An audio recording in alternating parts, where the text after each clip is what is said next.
अस्सलाम वालेकुम दोस्तों, मेरा नाम है साहिल और आप देख रहे हैं इस्लामिक नेम्स चैनल। फ्रेंड्स, आज हम बात करेंगे बशीर नाम के बारे में। बशीर नाम का मतलब होता है बशारत देने वाला, यानी खुशखबरी देने वाला।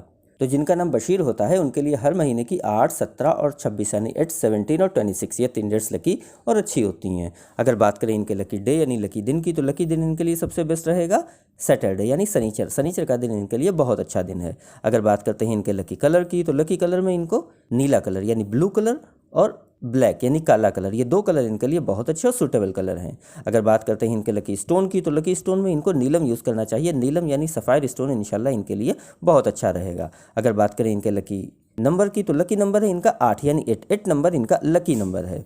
तो ये थी बशीर नाम की शॉर्ट डिटेल। अगर ये वीडियो आपको अच्छी लगी हो तो इसको लाइक करें, शेयर करें, हमारे चैनल को सब्सक्राइब करें। यहाँ पर हम आपको आपके नाम के बारे में ऐसे ही शॉर्ट में जानकारी देते हैं। अगर आप किसी और नाम के बारे में जानकारी लेना चाहते हैं तो उसके लिए कमेंट बॉक्स में उसका नाम लिखिए, बहुत जल्दी आपको उस नाम पर वीडियो मिल जाएगी। अगर आप अपने नाम के बारे में और डिटेल के साथ जानकारी हासिल करना चाहते हैं तो इसके लिए इस वीडियो की डिस्क्रिप्शन में आपको एक लिंक मिलेगा, उस वीडियो को देखिए। वहाँ पर आपको जानकारी मिल जाएगी कि कैसे आप अपने नाम के बारे में और डिटेल के साथ जानकारी हासिल कर सकते हैं। तो जाइए उस वीडियो को चेक करिए। और आज की वीडियो में इतना ही, मिलते हैं आपसे अगली वीडियो में। जब तक के लिए अल्लाह हाफिज़।